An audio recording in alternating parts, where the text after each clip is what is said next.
नौरोज़ जी मूंखे लॻंदो आहे जीअं असीं हिकु वजूद जा ॿई सायूं। मां भी ईअं ई थो पायां।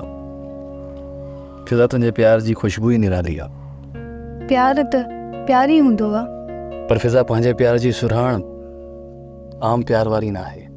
तूं मुंहिंजे मन जे पाताल में वेठल आहीं, जीअं मुंहिंजो मन सिप हुजे ऐं तूं मोती, ऐं हुन मोतीअ जी पाकीज़गी बि पंहिंजी आहे। प्यार त थींदो ई पाकीज़ा आहे। मुंहुं न मोड़जांइ।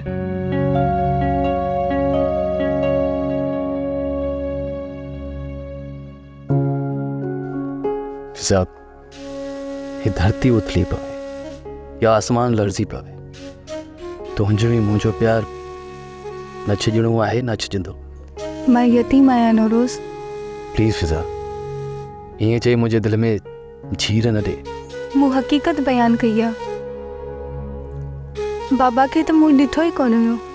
मुंहिंजे लाइ माउ पीउ अमड़ ई आहे। फिज़ा ईअं त मां भी यतीम आहियां।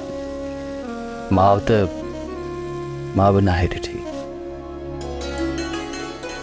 बाबा सां ही सभु कुझु आहे मुंहिंजो। असीं यतीम ई सही, पर असांजे प्यार खे यतीम न कजांइ। प्लीज़ फिज़ा ॿीहर ईअं न चवजांइ।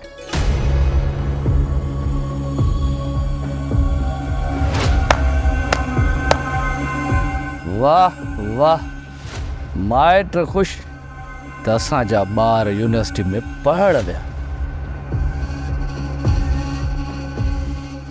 कलमो ईंदो थी। कलमो पर मुसलमान थी।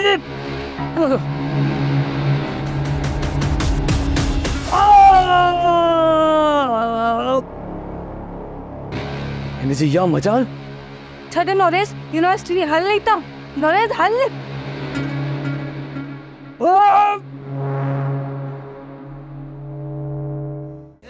ड्रामा सीरियल चंद्र ग्रहण तमाम एपिसोड्स ॾिसो हाणे HD क्वालिटीअ में। विज़िट करियो असांजो YouTube channel Sindh TV HD drama.